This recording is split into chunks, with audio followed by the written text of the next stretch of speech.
आणि ठीक आहे, एकच महिना झाला फक्त. आज 2 महिन्याचं आम्हाला अनुदान 50-51 हजार रुपये अनुदान आलं 2 महिन्याचं. मग तो नफ्यातच आलं ना ते. जर कालांतरानं जर तुम्ही चांगलं दूध जर त्या संघाला घालायला चालू केलं किंवा ऑक्सिडॉक्सिन फ्री, अफ्लाटॉक्सिन फ्री, तर कदाचित अजून 3-4 रुपये तुम्हाला वाढू शकतात. दर तसं 40 रुपयाच्या पुढे पाहिजे दुधाला माझ्या अनुभवाप्रमाणे. आजच्या घडीला काय सांगाल की आता खूप दर कमी आहे, तर तरुणांचा तरी नाराजीचं सुरू आहे, कसं यांनी मॅनेज करावं सगळ्या गोष्टी? जसं तुम्हाला म्हणजे ब्रीडिंग काळाची गरज आहे, पण ती कधी आधी स्वतः फायद्यात या ना तुम्ही. तर ते लोक सांगतात की आमच्याकडे 20 लाख होतं, तर पंजाबला गेलो, असंच एक जण भेटला, त्यानं 10 गाई खरेदी केल्या, तर येताना 2 मिळाल्या, 3 मिळाल्या. अरे कशाला तुम्ही जाताय पंजाबला तिकडे? हे तर सोनं आहे आपल्याकडे. ते म्हणतात ना जुनं ते सोनं, त्या जुन्यावर तुम्ही लक्ष केंद्रित करा, तर तुम्ही धंद्यात प्रगती करसाल. हा तुम्ही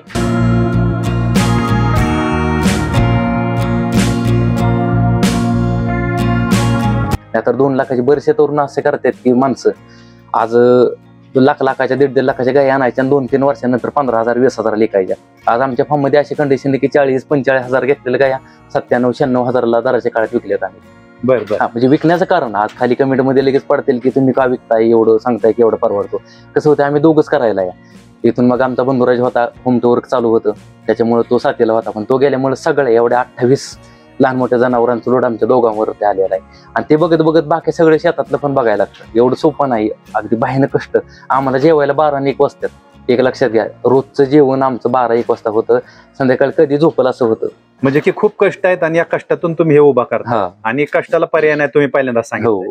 आणि ज्या शेतकऱ्यांना कष्ट करायचंय, ज्या तरुणांना कष्ट करायचंय, त्याचाच हा व्यवसाय आहे. हा बरोबर. म्हणजे की आज जरी दुधाला दर कमी आहे तरी परवडेल असं तुमचं मत आहे.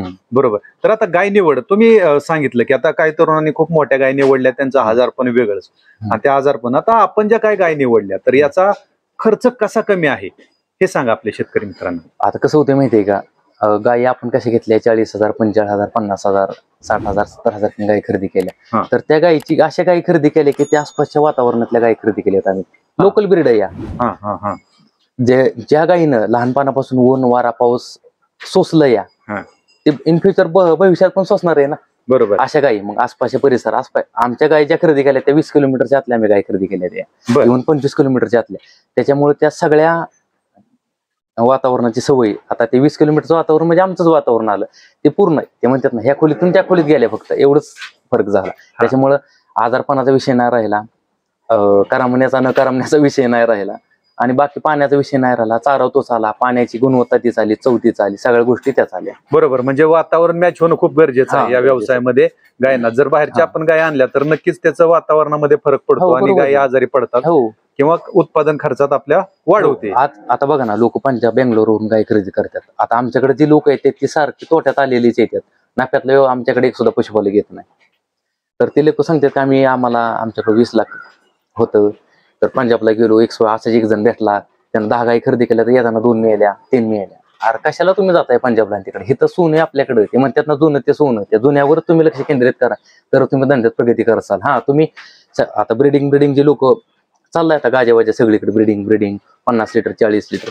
माझं एक म्हणणं आहे, ब्रिडिंग करा तुम्ही 10 गायच्या ऐवजी 5 सांभाळ, पण आधी तुम्ही फायद्यात येणं गरजेचं आहे ना. आधी तुम्ही साध्या गायींच्यातनं 4,000 लिटर दूध काढा, मग तुम्ही ब्रिडिंगच्या 12,000-13,000 लिटर कडे वळा. म्हणजे तुम्हाला स्वतःला विश्वास येऊ दे की तुम्ही हा फायद्यात धंदा करताय. आज ह्या गायींच्यातनं तुम्हाला 2,000 लिटरच्या वर दूध निघा नाही, तुम्ही निघाला 15, 10, 12 हजाराच्या. माझ्याकडे काय टायसन नाही, माझ्याकडे काय आम्रपाल आहे, ज्युपिटर आहे. अरे ह्या गायी आधी तुम्ही सांभाळा, ह्या गायींच्यातून तुम्ही चांगलं दूध काढा 4,000 प्लस आधी, मग त्या क्षेत्राकडे वळा. बरोबर. तर अनिल दादा, आता सगळ्यात महत्वाचा मुद्दा आता बोलला तुम्ही, ब्रीड. म्हणजे की काही लोकांचं आता म्हणणं आहे की चांगल्या ब्रीडच्या गाय आपल्या गोट्यामध्ये पाहिजे. तर आता मग ब्रीड वरती कसं लक्ष दिलंय तुम्ही? आता ह्या ज्या गाय तुम्ही घेतल्या, तर याला कुठली सिमेंट वापरताय? आता सगळ्यात महत्वाचं का, ब्रीडिंगला तर माझा विरोध आहे, म्हणजे पहिल्यापासूनच. काय विरोध आहे, तर एक धरून चला 10 गायी तुमच्या ब्रीडिंगच्या आणि नॉन ब्रीडिंगच्या. आता आम्हाला एक उदाहरण देतो मी, 10 गायींच्या समजा तुम्हाला लाख राहतात, ब्रिडिंग करून सगळ्या गोष्टी करून जर तुम्हाला लाख राहत असेल, डोक्यावर टेन्शन घेऊन, ब्रिडिंगची गाय सांभाळणं एवढं सोपं नाही. दिवसातून 4 वेळा त्याला बघावं लागतं, का सुजली, का धापा टाकते, का बसली, का जगली, एवढं सोपं नाही. तसं आमच्या गाय रात्री अगदी गारा पडत असली तर आम्ही निवंत असतो, काय अडचण नाही, ती कुठेतरी कोपऱ्यात उभं राहिली असं. म्हणजे रफ अँड टफ. हो, रफ अँड टफ. तुम्हाला म्हणलं ना जुनं ते सोनं, मग कशात तुम्ही शरायचं.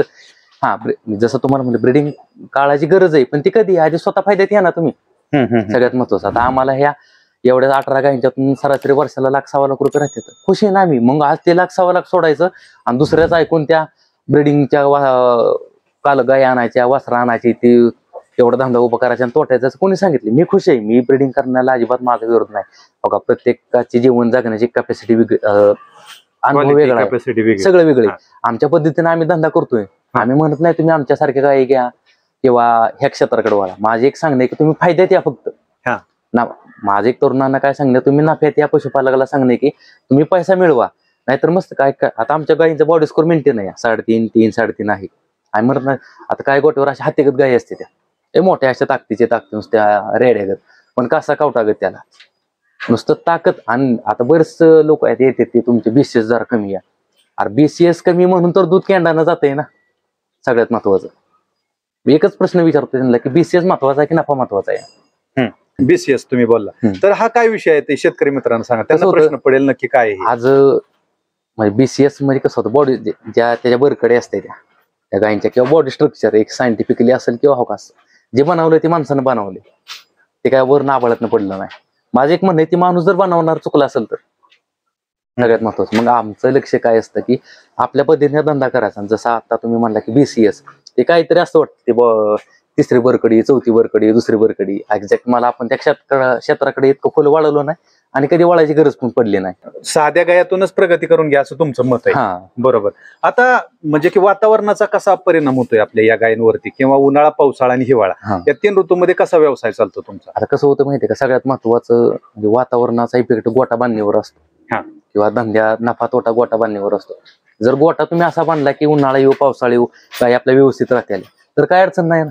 नाहीतर उगं तुम्ही गेलाय बेंगलोरला, गेला पंजाबला, तिथल्या गोटा जर त्यासारखा बांधला किंवा गेला XYZ ठिकाणी तसा गोटा बांधला तर निम्या गाया पावसात निम्या गाया उन्हात, असं नाही पाहिजे. गोटा शेतकऱ्यांना असा बांधावे की त्या गायला कम्फर्ट होईल असा. मी म्हणत नाही तुम्ही असा बांधा तसा बांधा, हे दिशेला बांधा तसा बांधा, कसा पण गोटा बांधावा का. सूर्य तळाताना माझं पहिल्यापासून म्हणणं आहे की सूर्य तळाताना झाकत नाही. आता आमचा गोटा पूर्व पश्चिम आहे, तुमचं शास्त्र सांगते की दक्षिण उत्तर बांधा. आता दक्षिण उत्तर बांधणाऱ्याच मी अवस्था बघतोय की सकाळ 12 वाजेपर्यंत होऊन त्या अख्ख्या गोट्यात येतं आणि 12 नंतर पण अख्ख्या गोट्यात येतं. म्हणजे सारख्या गाया धापा टाकलेल्या असतात. आमच्या गोट्यात अशी कंडिशन असते की एका निम्म्या पाक्यामध्ये पार्लर आहे, निम्म्या पाक्यामध्ये पूर्ण सावली असते. 12ही महिने 24 तास त्या पाक्यामध्ये सावली असते आणि तिथून पुढचं फ्री एरिया उन्हामध्ये असतो. थोडं 1-2-3 फुटाचा फरक पडतो. जसं दक्षिण आणि उत्तरायण होईल तसं गोट्याचा सावली थोडीफार चेंज होते, पण बऱ्यापैकी 99% तरी त्याच्यामध्ये सावली असते. म्हणजे सांगण्याचं तात्पर्य एकच, गोटा असा बांधा की त्या गाईला सूट होईल असा. कारण की गायला सूट झालं तर तो मालकाला सूट होणार आहे, मालक सूट दूध निघलं तरच तो जगणार आहे मालक. आजच्या घडीला काय सांगाल की आता खूप दर कमी आहे तर तरुणांचा तरी नाराजीचा सूर आहे, कसं यांनी मॅनेज करावं सगळ्या गोष्टी? आता हो का, दर माझं तर वैयक्तिक मत कसं माहितीये का, दर तसा 40 रुपयाच्या पुढे पाहिजे दुधाला माझ्या अनुभवाप्रमाणे. पण ते आता हो का, आपण आता एवढी लोक हजारो आपल्या हातात नाही ना ते.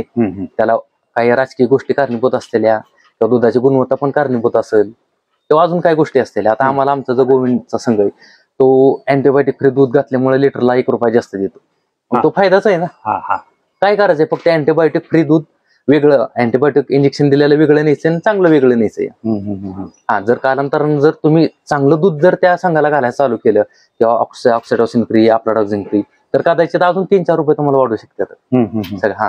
दराचा विषय जसा आपला विषय झाला की दर हा कोणाच्या हातात नाही, पण दर कमी कशामुळे होते, वाढतोय कशामुळे? आज दूध दर कमी कशामुळे येतं तर दुधाची म्हणजे उत्पादन क्षमता वाढली. दूध आता उन्हाळ्यानंतर आता 1 मे पासून 2 रुपये वाढले. कशामुळे वाढले तर दूध थोडं कमी पडल्यामुळे दर वाढले ना. मग हा दूध वाढाय काय कारणीभूत आहेत? ज्या मधल्या काळात 4-5 वर्षाच्या काळात पंजाब बेंगलोर वरून ज्या लाखो गाया दिवसाला येत होत्या त्याच्यामुळे दूध वाढलं ना. म्हणजे दूध वाढीला पण ह्या गोष्टी कारणीभूत आहेत त्या. आणि दुधाची गुणवत्ता, जेवढी दुधाची गुणवत्ता तुम्ही कमी द्याल तेवढा दर तुम्हाला कमी मिळणार आहे. जसं तुम्हाला म्हणलं अजूनही आम्हाला 29, 29.5, 28.5 रुपये दर बसतो. तर कशामुळे बसतो तर त्या क्वालिटीमुळे ना. आणि ठीक आहे, 1च महिना झाला फक्त, आज 2 महिन्याचं आम्हाला अनुदान 50-51 हजार रुपये अनुदान आलं 2 महिन्याचं. मग तो नफ्यातच आलं ना. ते आपण आलं म्हणजे काय, आपण काय टाकून दिलं का? शेतकऱ्यांना दराच्या नावानं ओरडू नका. आधी कमीत कमी खर्चात कसं दूध निघल याच्या लक्ष द्या. दुसरं तुम्ही करू शकता ना. तुम्ही म्हणतात ना, बोललं त्याची माती सुद्धा विकते, नाही बोललं त्याचं गहू सुद्धा विकत नाही. तर शेतकऱ्यांना दुधाचं तुम्ही विक्री कशी करताय त्याच्यावर पण तुमचा नफा ठरणार आहे. तुम्ही बॉटल पॅकिंग करून विका, बाय प्रॉडक्ट करून विका, सगळ्या गोष्टी करून विका ना. ज्याला परवडत नाही ना, ज्याचा खर्च काही केले तरी 25 रुपयाच्या आत येत नाही उत्पादन खर्च, त्यांना बाटलीमध्ये विका ना, बॉटल पॅकिंग करून, किंवा एखादं पनीर करून विका, श्रीखंड करून विका.